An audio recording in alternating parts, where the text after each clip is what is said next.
ওম নমঃ শিবায়। নমস্কার বন্ধুরা, আজকের ভিডিওটি শুরু করার আগে আপনাদের একটি প্রশ্ন করতে চাই। শ্রাবণ মাস এলে কেন হাজার হাজার নারী হাতে সবুজ চুড়ি পরেন? কেন মন্দিরে গেলে এই সময় সবুজ রঙের এত বেশি ব্যবহার চোখে পড়ে? এটা কি শুধু একটি রীতি, নাকি এর পেছনে আছে বহু বছরের বিশ্বাস, ভক্তি আর প্রকৃতির সঙ্গে গভীর এক সম্পর্ক?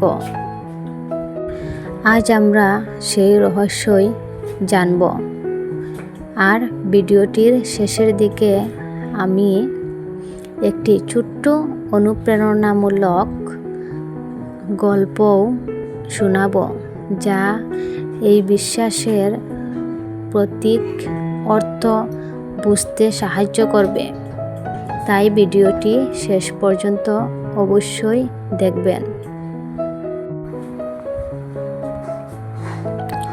চলুন শুরু করি। শ্রাবণ মাসকে বহু ভক্ত মহাদেবের আরাধনার জন্য বিশেষ শুভ সময় বলে মনে করেন। এই মাসে ভোর থেকে শিব মন্দিরের ভক্তদের ভিড় দেখা যায়। কেউ মাথায় গঙ্গা জল নিয়ে আসেন, কেউ বেলপাতা অর্পণ করেন, কেউ আবার উপবাস রেখে সারাদিন ওম নমঃ শিবায় জপ করেন। ঠিক এই সময়ে প্রকৃতিও যেন নতুন রূপে সেজে ওঠে। বৃষ্টিতে ধুয়ে মুছে গাছপালা সবুজ হয়ে যায়, মাঠে নতুন ঘাস জন্মায়, চারদিকে জীবনের নতুন স্পন্দন অনুভব হয়।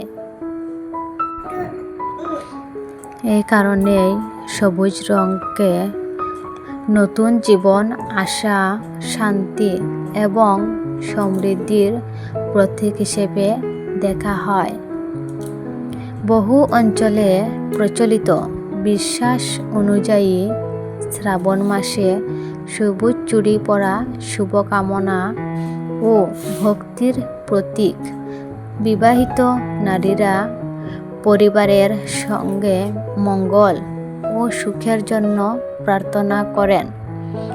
অনেক অবিবাহিত মেয়েও ভক্তিভরে মহাদেবের পূজা করে সুন্দর ভবিষ্যতের কামনা করেন। তবে একটি বিষয় মনে রাখা জরুরি, এটি একটি প্রচলিত লোকাচার ও ভক্তিমূলক রীতি। সব শাস্ত্রে এটি বাধ্যতামূলক বিধান হিসেবে উল্লেখ নেই। এবার একটি ছোট্ট অনুপ্রেরণামূলক গল্প শুনুন। একটি গ্রামের এক বৃদ্ধা ছিলেন। তার কাছে দামি গয়না ছিল না, নতুন শাড়িও ছিল না। শ্রাবণ মাসে তিনি শুধু কয়েকটি সাধারণ সবুজ কাচের চুড়ি পরে প্রতিদিন শিব মন্দিরে যেতেন। তিনি বিশ্বাস করতেন, এই চুড়ি তাকে নয়, তার ভক্তিকে স্মরণ করিয়ে দেয়, যেন তিনি প্রতিদিন ভালো মানুষ হওয়ার চেষ্টা করেন, সত্য কথা বলেন এবং অন্যকে সাহায্য করেন। গ্রামের মানুষ তাকে জিজ্ঞেস করতেন, এই চুড়ি পরলে কি হয়? বৃদ্ধা হাসিমুখে বলতেন, চুড়ি আমাকে বদলায় না, কিন্তু প্রতিদিন হাতে তাকালে মনে পড়ে আজও যেন আমি ভোলানাথের শেখানো সরলতা আর দয়ার পথে চলে। এই গল্পের শিক্ষা হলো আসল শক্তি চুরির মধ্যে নয়, মানুষের মন, ভক্তি আর আচরণের মধ্যে। মহাদেবকে ভোলানাথ বলা হয়। ভক্তদের বিশ্বাস তিনি বাহ্যিক আড়ম্বরের চেয়ে আন্তরিকতাকে বেশি মূল্য দেন। তাই কেউ সবুজ চুড়ি পরুন বা না পরুন, নিষ্ঠা ভরে তার নাম স্মরণ করাই সবচেয়ে বড় বিষয়। তাই যদি আপনি সবুজ চুড়ি পরেন, সেটিকে ভক্তি, শুভকামনা ও প্রকৃতির প্রতি ভালোবাসার প্রতীক হিসেবে পড়ুন। আর যদি নাও পড়েন, তবুও ভক্তি ভরে মহাদেবের নাম জপ করুন, সৎ পথে চলুন, অন্যকে সাহায্য করুন। এটাই শিবভক্তির আসল শিক্ষা।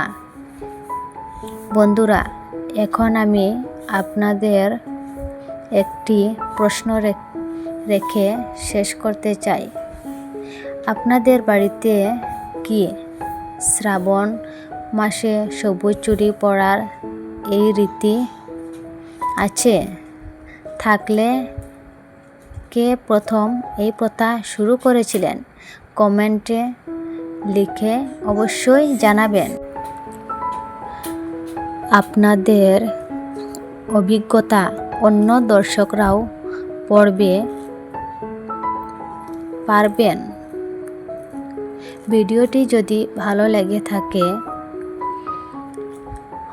তাহলে একটি লাইক করুন, বন্ধু ও পরিবারের সঙ্গে শেয়ার করুন এবং আমাদের চ্যানেলটি সাবস্ক্রাইব করতে ভুলবেন না।